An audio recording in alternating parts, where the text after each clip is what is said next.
Здравствуйте, уважаемые слушатели курса. Мы руководители ABA-центра Ребус, Элеонора и Евдокия. Мы сотрудничаем с фондом Харасхал. Наш блог посвящен тому, как обучать ребенка, если у него есть задержка психоречевого развития и проблемное поведение.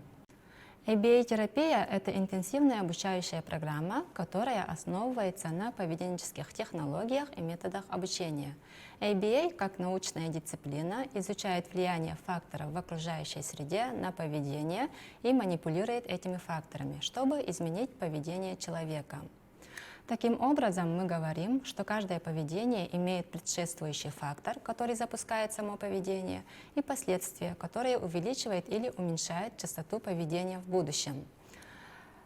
Так что же такое поведение? Поведение – это деятельность живых организмов. Это все, что делает человек, в том числе, как он двигается, что говорит, что думает и что чувствует. Например, пить чай – это поведение. Чтение всего этого слайда – это тоже поведение. О поведении можно говорить тогда, когда происходит взаимодействие между организмом и средой. Поведение – это всегда движение. Сейчас мы будем говорить о нежелательном поведении. Нежелательное поведение может иметь разные виды и разные топографии. Например, истерика. Ребенок может плакать, кричать, валяться на полу и так далее. Агрессия. Ребенок может бить окружающих, кусаться, щипаться, пинаться. Самоагрессия, самоповреждающее поведение. Ребенок может бить, кусать, царапать себя, биться частью тела о твердые поверхности. Опасное поведение. Ребенок может убегать, залезать на подоконник и так далее. Нежелательное поведение может иметь разные функции. Доступ к желаемому. Поведение подкрепляется предоставлением желаемого объекта или действия. Например, ребенок хочет конфету, ему не дают или не понимает. Он начинает кричать, ему дают конфету, чтобы он быстрее успокоился. Ребенок получил желаемое. Привлечение внимания. Поведение подкрепляется вниманием со стороны окружающих. Например, ребенок сидит один, играет, начинает кричать, мама подходит и начинает его успокаивать или отчитывать. Таким образом, мама предоставила внимание ребенку. Избегание требований. Поведение подкрепляется отсрочкой или отменой требования. Например, ребенок не хочет заниматься за столом с карточками и смахивает карточки на пол. Его заставляют собрать и положить все карточки на стол. Это отсрочка требования. Или же взрослый убирает карточки и дает другое задание, например, собрать пазл. Это отмена требования. Самостимулятивное поведение подкрепляется автоматически сенсорными ощущениями. Например, ребенок стучит по предметам или размахивает руками, получая для себя какие-то ощущения. Нежелательное поведение может иметь одну и ту же топографию на разные функции. Например, ребенок может кричать, чтобы получить доступ к вниманию, чтобы избежать требований. Также нежелательное поведение может иметь несколько топографий, но одну функцию. Например, ребенок может кричать, пинаться, кусаться, чтобы получить желаемый предмет. Предоставленная на слайде таблица – это таблица сбора данных ABC, которая помогает косвенно сделать гипотезу о функции поведения. Точная функция нежелательного поведения выявляется на функциональном анализе. В таблице присваивается номер для каждого вида нежелательного поведения. Например, 1 кусает себя, 2 кричит, 3 бьет себя по голове, 4 разбрасывает вещи. Родители, близкие или специалисты, кто работает с детьми, заполняют таблицу для каждого эпизода нежелательного поведения, ставят дату, время, описывают среду, где происходило нежелательное поведение. Например, дома.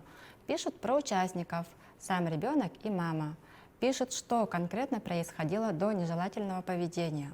Например, сидел, смотрел мультики, мама сказала, идем кушать. Фиксируют, какое именно поведение происходило. Например, ставят цифру 2, если ребенок кричал, 3, если еще бил себя по голове. Потом пишут, что происходило сразу после поведения. Например, мама сказала, успокойся, смотри мультики, и ушла. Иван успокоился. Из данного эпизода можно сделать вывод, что у нежелательного поведения функция доступ к желаемому. Ребенок хотел дальше смотреть мультики или, возможно, избегание, не хотел кушать. Чем больше эпизодов описывается, тем точнее можно сделать гипотезу о функции поведения и начать с ним работать. Длительность сбора данных может зависеть от частоты нежелательного поведения. На занятиях с ребенком мы часто сталкиваемся с нежелательным поведением, с функцией избегания. Ребенок не хочет заниматься. План коррекции нежелательного поведения, избегания требований всегда начинается с налаживания сотрудничества с ребенком и руководящего контроля. Руководящий контроль – это умение взрослого управлять поведением ребенка, целенаправленно подкрепляя желаемое поведение и форму мотивации. Взрослый должен уметь держать контроль над окружающей средой, мотивацией ребенка, то есть побуждать к действию, и учебными материалами. При коррекции нежелательного поведения все взрослые должны работать в команде. Родители со специалистами, родители между собой, специалисты со специалистами. Подробнее о том, как наладить сотрудничество с ребенком и руководящий контроль, вы можете самостоятельно изучить в материалах данного урока. В нем есть пример плана, который вы можете скорректировать под своего ребенка. Дальше мы расскажем о том, как наладить учебное поведение. Как сформировать учебное поведение?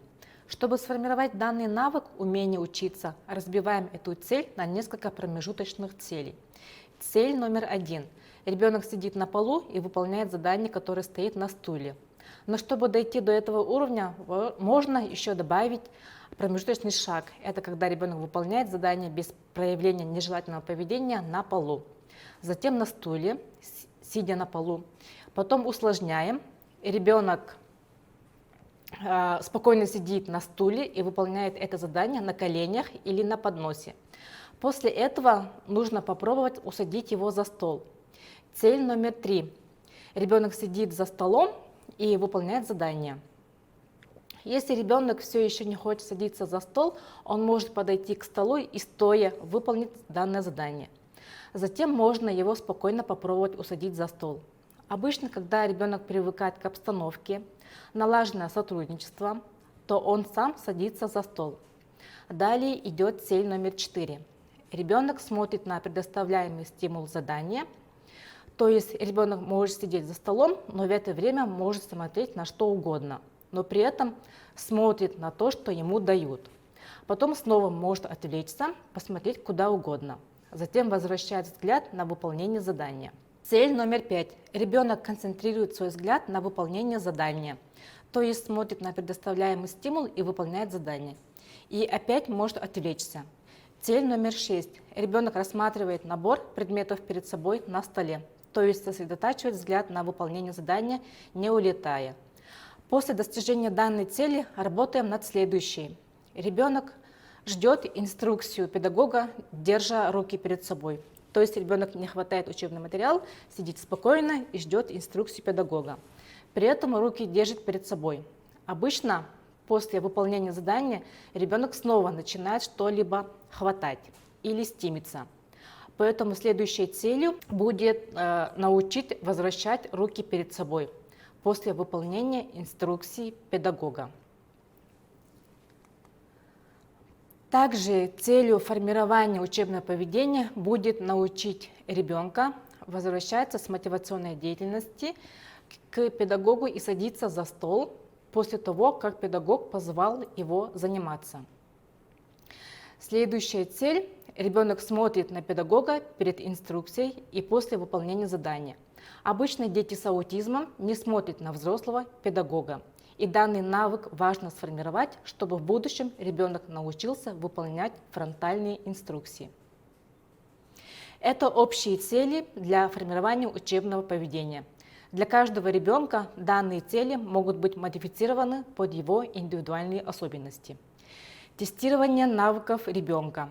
После того, как налажено сотрудничество, установлен руководящий контроль и сформировано учебное поведение, начинается тестирование навыков ребенка. Для тестирования навыков мы используем эти диагностические инструментарии. VB-MAP, разработанный Марком Сандбергом, и ABLES, разработанный Джеймсом Партингтоном. В рамках данного курса расскажем про VB-MAP. Он предназначен для тестирования уровня учебных, речевых и социальных навыков у детей с аутизмом и расстройствами развития. На данном слайде видите, как можно оценить вехи развития. Включает 17 вех развития обучения, распределенных на 3 уровня развития. Первый уровень развития соответствует возрасту нормотипичного ребенка от 0 до 18 месяцев. Второй уровень от 18 до 30 месяцев. Третий уровень от 30 до 48 месяцев. Более подробно в их разберем в следующих уроках. Преграды в обучении. Оцениваем 24 общих преград для обучения и развития ребенка. Преграды включают проблемное поведение, отсутствие руководящего контроля, недостаточно сформированные речевые навыки, зависимость от подсказок, низкую мотивацию к обучению, зависимость от поощрений, гиперактивное поведение и другие. С помощью определения преград в обучающую программу включаются протоколы, направленные на коррекцию нежелательного поведения и увеличение эффективности обучения. Оценка переходов помогает оценить продвижение ребенка и определить, приобрел ли ребенок необходимые навыки для обучения в менее ограничивающей среде.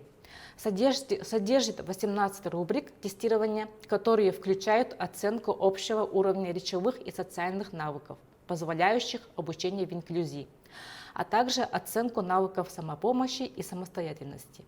Оценка переходов позволяет запланировать подходящий формат обучения. По результатам тестирования определяются цели для составления индивидуальной программы обучения ребенка. Совместное внимание – это фокусировка внимания двух лиц на одном и том же объекте. Оно достигается путем прослеживания направления взгляда одного субъекта другим, указанием на объект и другими вербальными и невербальными способами идентификации объекта. Человек смотрит на другого человека, затем тем или иным образом указывает на объект, а затем возвращается взглядом к человеку. Например, мама с ребенком гуляют на детской площадке, мама говорит: «Саша, смотри, воздушный змей!» и смотрит на небо, где летит воздушный змей. Ребенок прослеживает за взглядом мамы и смотрит на воздушного змея, потом смотрит на маму, как будто ожидая дальнейшего комментария или объяснения. Мама ему говорит: «Ты видел? Это воздушный змей, он оранжевого цвета». Таким образом, возможно, ребенок впервые увидел воздушного змея и запомнил, как он выглядит, и выучит новое слово – воздушный змей. Данный навык зачастую отсутствует у детей с задержкой психоречевого развития, в частности, у детей с аутизмом. Очень важно пошагово развивать у ребенка навык совместного внимания, так как он напрямую коррелирует с развитием речи у ребенка. У нормотипично развивающихся детей этот навык проходит 3 стадии развития и полноценно развивается к 1,5 годам, когда он может идентифицировать объект внимания взрослого, даже если объект находится вне зоны видимости и ему нужно скорректировать свое положение в пространстве. Формирование навыка совместного внимания начинается с тестирования преднавыков. Всего 7 преднавыков. Когда взрослый помещает в поле зрения ребенка и кладет руку ребенка на новую игрушку, ребенок не сопротивляется и начинает играть с новой игрушкой. Второй преднавык. Инструктор стучит по новой игрушке, ребенок переводит взгляд, голову, тело на новую игрушку, берет ее у взрослого и начинает играть. Третий преднавык. Инструктор толкает игрушку в сторону ребенка, ребенок переводит взгляд на новую игрушку или следит за ее движением, затем берет и начинает с ней играть. Четвертый преднавык. Ребенок смотрит на взрослого, чтобы получить игрушку, когда тот сидит с игрушками и берет игрушку. Пятый. Выбирает предмет из двух с переводом взгляда с одного предмета к другому. Шестой. Следит за перемещающимся предметом. И 7-й преднавык – реакция на звук и поиск звучащего предмета. Если у ребенка какой-то из преднавыков отсутствует, мы сначала формируем этот преднавык и потом приступаем к формированию навыка совместного внимания. Если все преднавыки есть, мы можем сразу начать формировать у ребенка первый этап совместного внимания. Всего совместное внимание состоит из 5 этапов. Первый этап – это обусловление улыбки и кивка как поощрение, то есть мы тут будем формировать глазной контакт за столом и в натуральной среде во время просьбы. И также мы тут формируем реакцию на социальное одобрение. Второй этап – это формирование навыка следования за взглядом другого, то есть ребенок прослеживает за взглядом взрослого. Третий этап – это формирование социального соотнесения за столом. Четвертый этап – формирование социального соотнесения в пространстве. И 5-й этап – это формирование мониторинга за действием другого человека. МАНТ – это навык просьбы.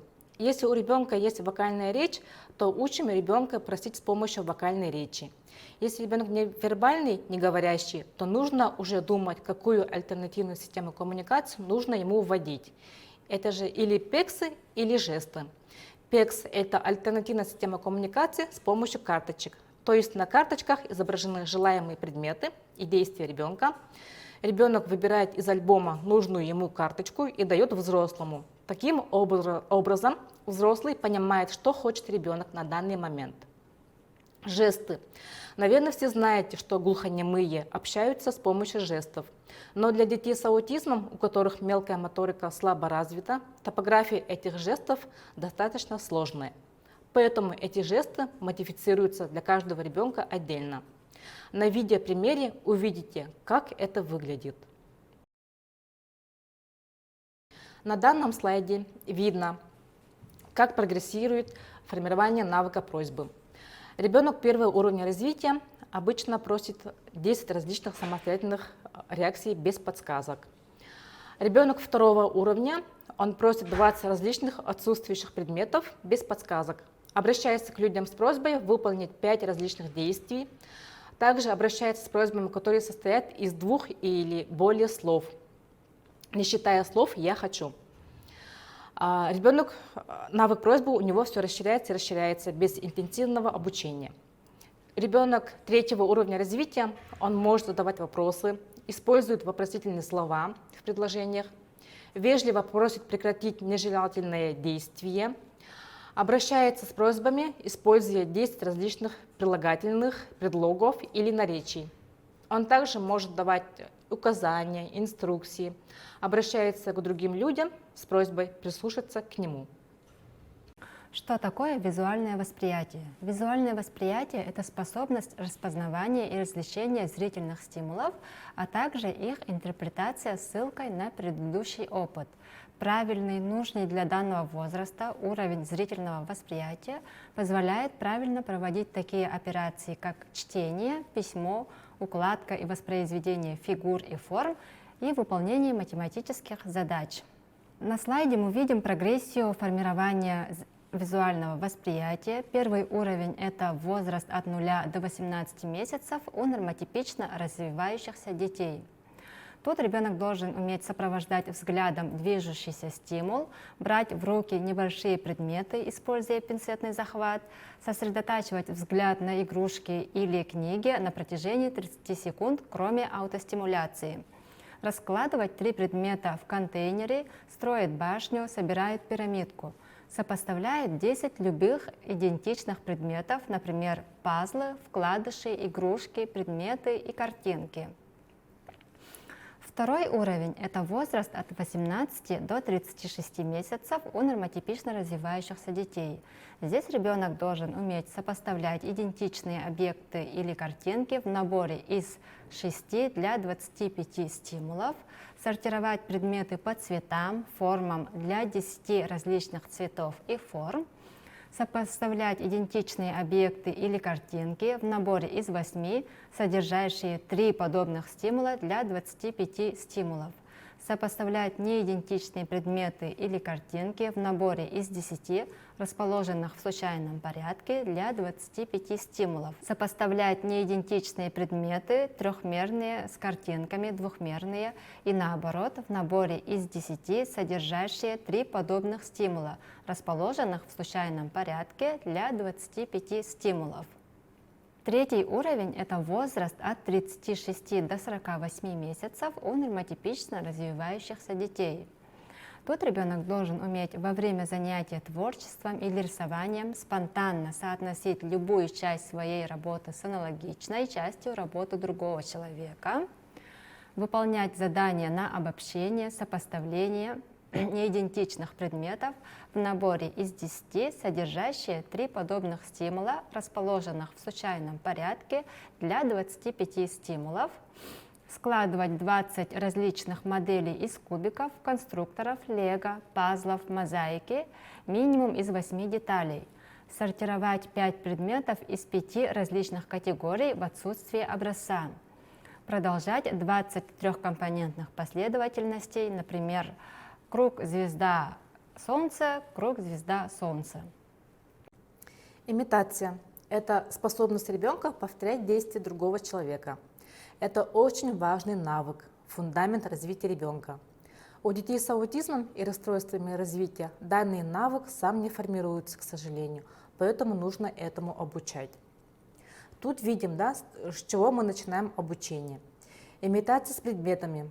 Сначала учим ребенка имитировать действия с предметом без выбора. То есть перед ребенком и перед педагогом лежат идентичные предметы, например, маракасы. Педагог берет маракас и трясет маракасом. Ребенок видит, что делает взрослый человек, и совершает такое же действие с этим маракасом. Затем, когда ребенок уже учится имитировать действия с предметами без выбора, из 5 или 7 предметов, то начинаем учить его делать выбор. Сначала перед ребенком лежат, например, маракас и ксилофон. Перед педагогом тоже лежит маракас и ксилофон. Педагог берет палочку и стучит по ксилофону. Ребенок смотрит, что делает педагог, также берет палочку и начинает стучать по ксилофону. То есть ребенок выбирает из двух, что делать с этим предметом. Также параллельно идет обучение имитации крупной моторики. Начинаем учить ребенка повторять движения рук взрослого. Например, педагог хлопает, делай так. Ребенок смотрит, что делает педагог, и также совершает такое же действие. В раздаточных материалах у вас есть в папке список имитативных действий. Можете ознакомиться более подробно. В-третьих, идет имитация мелкой моторики. То есть после того, как у ребенка сформирована имитация с предметами с выбором, имитация крупной моторики, действий рук, начинаем обучением имитации мелкой моторики. То есть уже будут содействования наши пальцы рук. Делай так, делай так, делай так. И ребенок это будет все повторять, учиться. И после того, как ребенок уже научился повторять имитацию крупной моторики, мелкой моторики, можем перейти к обучению артикуляционной имитации. То есть ребенок будет повторять движения оральной моторики. Затем переходим к вызыванию эха, вокальной имитации, чтобы ребенок научился повторять за нами звуки, слоги, слова и предложения. Также идет обучение параллельной имитации. То есть ребенок видит, какие действия делает педагог, взрослый человек, и повторять эти же действия последовательно за ним. Ребенок первого уровня развития, он повторяет 20 различных действий, а ребенок в конце второго уровня развития повторяет любое действие взрослого, будь что это будет имитация действий рук, ног, головы, туловища, или же любое действие с предметами.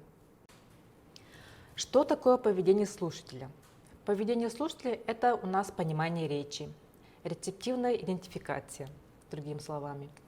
Так, ребенок первого уровня развития, он, смотрим, реагирует ли он на голос говорящего, реагирует ли на имя свое, различает ли 5 привлекательных стимулов при выборе из 2. То есть педагог показывает ему, например, телефон и шоколад, и говорит «телефон».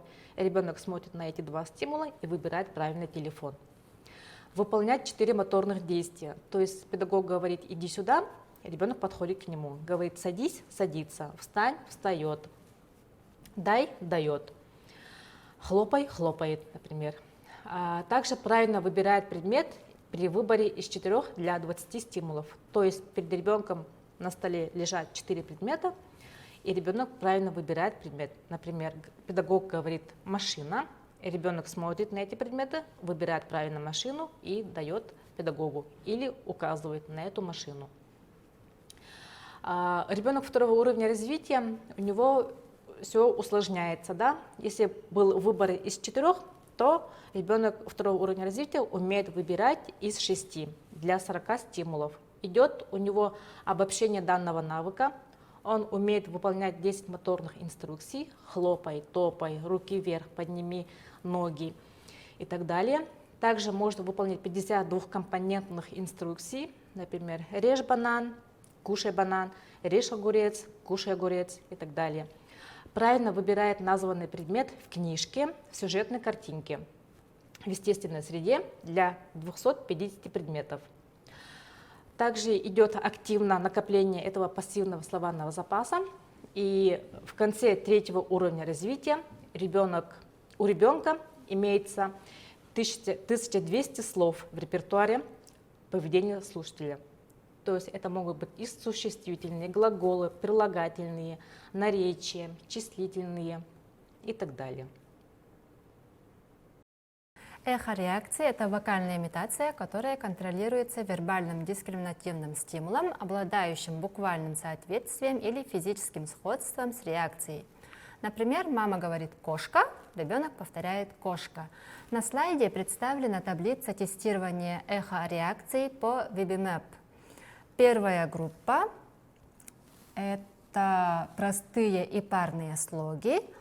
Вторая группа – это двухсложные комбинации, да, например, дядя, пока, каша, вот такие простые слова. Третья группа – это трехсложные комбинации, например, машина, собака, кошка. И четвертая группа – это уже идет у нас просодика, повторение фраз с интонацией на выделенных словах, да, например, мой папа, мой дядя. И пятая группа – это самая последняя группа. Это просодика, другие контексты, высота, громкость голоса, длительность. То есть умеет ли ребенок держать длину звука, например, в течение 3 секунд. В своей работе мы часто используем вот такую таблицу. Это очень удобная таблица. Тут на вертикали у нас идут согласные звуки, а на горизонтали гласные. Мы тут отмечаем, какие звуки есть у ребенка, да, например, звук «ба» отмечаем между «б» и «а». Неудобно, да? Ой. «Б» и «а». Например, «пу» также отмечаем. И если у него все согласные звуки, ставим крестики рядом с согласными звуками, и если все гласные звуки, ставим крестики под гласными звуками. Эта таблица очень удобна, если, например, с ребенком работают несколько специалистов, и чтобы другой специалист увидел таблицу и сразу понял, какие звуки есть у ребенка, над какими звуками еще нужно поработать. На слайде представлена прогрессия развития навыков. Например, в первую очередь мы начинаем формировать у ребенка визуальные навыки. После визуального навыка, если у ребенка сформировался хотя бы первый уровень визуального восприятия, мы начинаем обучать имитации и пониманию речи. И оттуда напрямую идет уже развитие эхо-навыков и такта. Такт – это вербальный операнд, при котором говорящий называет непосредственно воспринимаемые визуальные предметы и действия. То есть показываем ребенку карточку, где нарисована кошка, и спрашиваем, что это. Ребенок отвечает «кошка». Перед началом обучения навыку такт у ребенка обязательно должно быть сформировано сотрудничество, учебное поведение, визуальное восприятие, имитация, эхо, также пассивный словарный запас. То есть перед тем, как мы начнем учить ребенка, ребенок уже должен с нами хорошо сотрудничать, у ребенка должно быть идеальное учебное поведение, то есть ребенок должен садиться за стол по инструкции педагога, показывать готовность к обучению.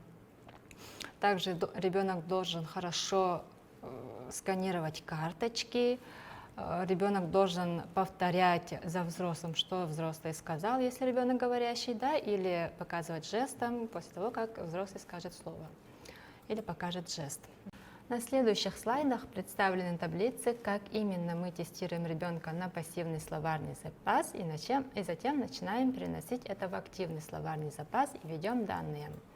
Проверяем ребенка на знание существительных, на знание частей целого, на знание глаголов, на знание характеристик предмета, предлогов, наречий, числительных, местоимений, и по разным категориям. Давайте рассмотрим как пример первую таблицу. В таблице мы отразили, да, например, как ребенок сначала показал на понимание речи несколько существительных, и потом ребенка проверяем на такт, то есть на называние этих предметов. Да? Вот. Зеленым цветом отмечены те стимулы, которые ребенок 3 раза подряд назвал верно. Красным цветом отмечены стимулы, где ребенок 3 раза подряд ошибся. А желтым цветом отмечены те стимулы, на которых ребенок 2 или 1 раз ошибся. Да? То есть он их не точно знает, он может угадывать. И вот те стимулы, которые у нас отмечены красным и желтым цветом, мы берем в обучении именно такт навыков. И таким образом, когда мы проверили весь пассивный словарный запас ребенка, мы начинаем учить ребенка активному словарному запасу. Методы обучения навыку такт. Навыку такт мы можем учить ребенка через просьбы. То есть ребенок, например, просит морковку, но прежде чем дать морковку, мы показываем ребенку морковку и спрашиваем, что это. Даем сразу подсказку, да, морковка. Ребенок говорит, морковка, молодец, мы даем морковку. То есть таким образом мы учим ребенка именно наименованию данного стимула. Также мы можем учить ребенка через называние предмета с вербальной подсказкой. То есть, например, показали ребенку карточку кошки, спросили, что это, и сразу даем вокальную подсказку, да, кошка. Ребенок повторяет, и постепенно начинаем убирать нашу вокальную подсказку. Также мы можем учить ребенка через процедуру совместного контроля. Процедура совместного контроля – это очень емкая тема, и про него мы сейчас не будем говорить. Прогрессия формирования навыка такт. Например, ребенок 1 уровня, это ребенок от 0 до 18 месяцев, должен уметь называть 10 объектов. Это могут быть существительные, то есть предметы быта, карточки, люди, части тела. Также глаголы – это действия. Ребенок 2 уровня называет 200 объектов, куда должны входить существительные, глаголы, цвета и формы, то есть основные характеристики предмета. И также ребенок 2 уровня уже должен овладеть двухкомпонентным такт в формате существительное и существительное, например, яблоко и банан. Существительное и глагол, например, машина едет. И глагол и существительное, например, кушает морковь. Ребенок 3 уровня должен уметь отвечать на вопросы по сюжетным картинкам о местоположении предмета, о ФКХ, про местоимения, предлоги, наречия, эмоции, профессии, социальные ситуации. Также у ребенка 3 уровня должна быть развита фразовая речь на 4 и более слов, и в активном словарном запасе у ребенка должно быть как минимум 1000 слов. У ребенка должен быть сформирован большой репертуар такт-реакций, такие как умение называть предметы, действия, явления и места, ведь именно такт считается основой речи.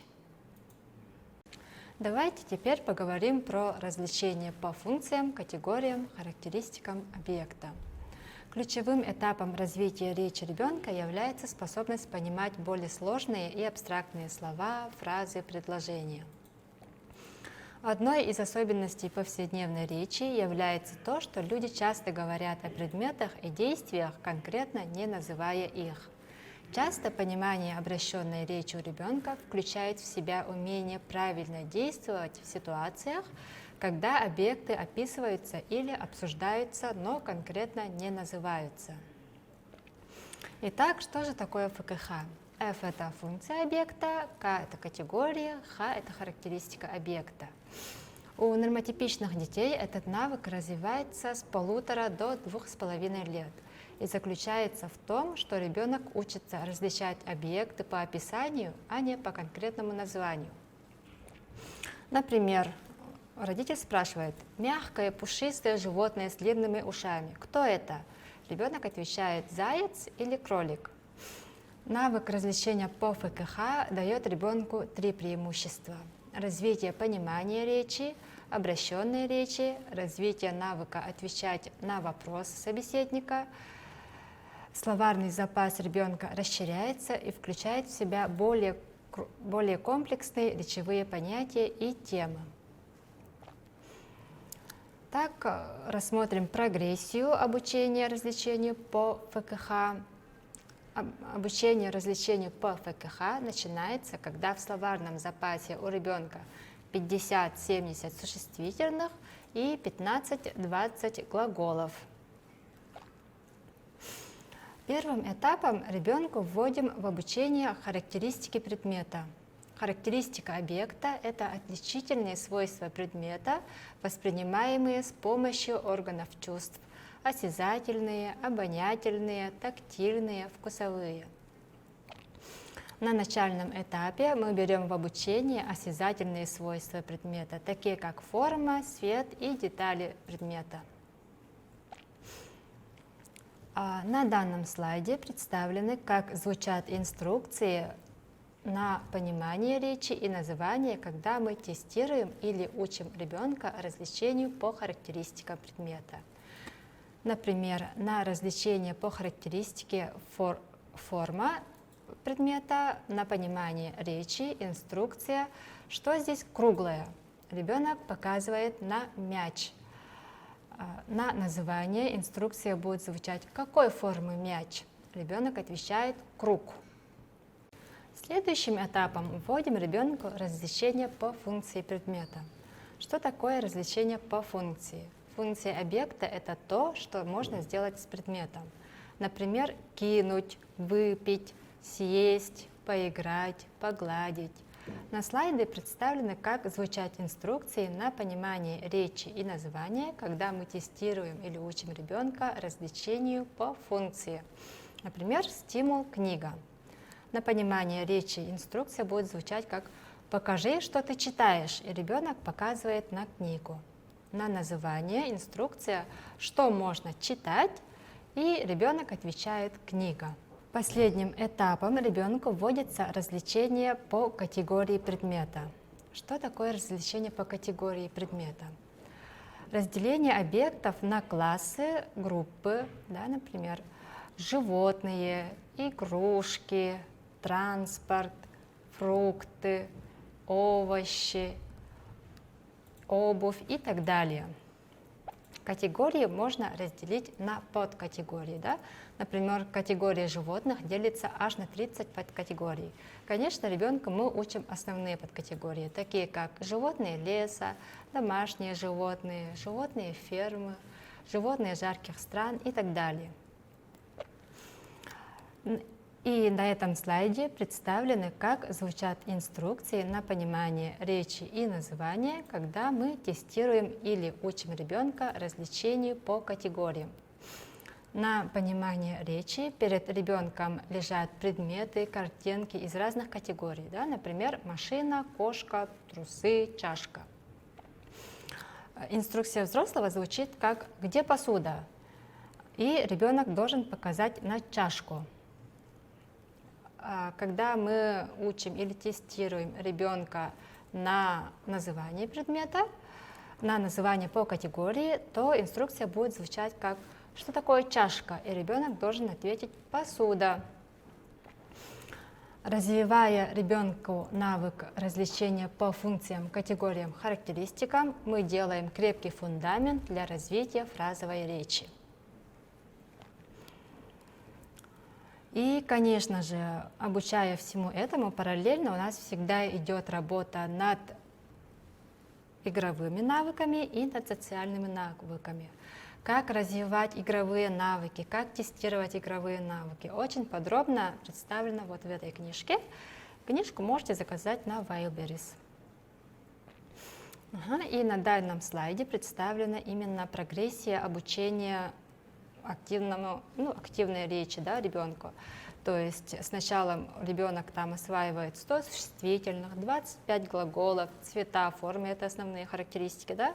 Потом ребенку начинаем учить функции, категории, характеристики предметов, и потом только начинаем обучать фразовой речи, и после фразовой речи следует диалог. Существует несколько методов обучения данным навыкам, мы сейчас их коротко рассмотрим. Первый метод – это метод дискретных проб, то есть отдельные блоки. Он может быть как простая дискриминация, да, например, перед ребенком кладется один предмет или одна карточка, взрослый спрашивает, где яблоко, ребенок указывает на яблоко. Также есть метод условной дискриминации. Перед ребенком кладется сразу там 3 предмета, взрослый спрашивает, где яблоко, ребенок указывает на яблоко. Взрослый спрашивает, где собака, ребенок указывает на собаку. Взрослый спрашивает, где помидор, ребенок указывает на помидор. Также существует метод смешанных блоков. Тут предоставляются ребенку разные инструкции. Например, мы 3 раза можем спросить, там, где собака, где яблоко, где помидор, потом перейти на имитацию, да, сделай так, сделай так, сделай так, и потом перейти, например, на такт. Что это? Ребенок говорит собака. Также существует метод спонтанного обучения. Он тоже может быть разный. Это улавливание мотивационных условий, то есть в естественной среде, когда ребенок сидит и играет, взрослый может подойти, поиграть с ним и спросить, что это, например, да, когда они играют с собачкой. Ребенок говорит «собачка». Также есть метод искусственно воссозданных мотивационных условий. Он больше всего используется, когда ребенка учим просьбам. К примеру, когда мы учим ребенка просить карточкой пекс, мы можем все мотивационные предметы ребенка положить на высокую полку, куда ребенок не сможет дотянуться. И ребенок, чтобы взять желаемый предмет, должен будет обратиться к нам с просьбой. Также существует метод шейпинга, это формирование поведения. Например, мы можем учить ребенка надевать очки, и тут подкрепляется самая приближенная реакция от шага к шагу. Да? Например, там первая реакция у нас будет просто дотронуться до очков. И когда ребенок дотронулся до очков, мы сразу же даем ему подкрепление, например, конфетку. А потом мы будем подкреплять реакцию, например, когда ребенок поднял очки. И подкрепляем реакцию поднять очки. И в таком формате мы научим ребенка надевать очки, например, если ребенок ранее не любил носить очки. Также есть метод поведенческие цепочки. Это специфическая последовательность отдельных реакций. Тут, например, когда мы учим ребенка мыть руки, мы разделяем вот это поведение мыть руки на несколько отдельных маленьких реакций, да, например, там, подойти к крану, открыть кран, взять мыло, намылить руки, поднести руки под струю воды. И тут уже каждая сама предыдущая реакция будет как побуждением к следующей реакции.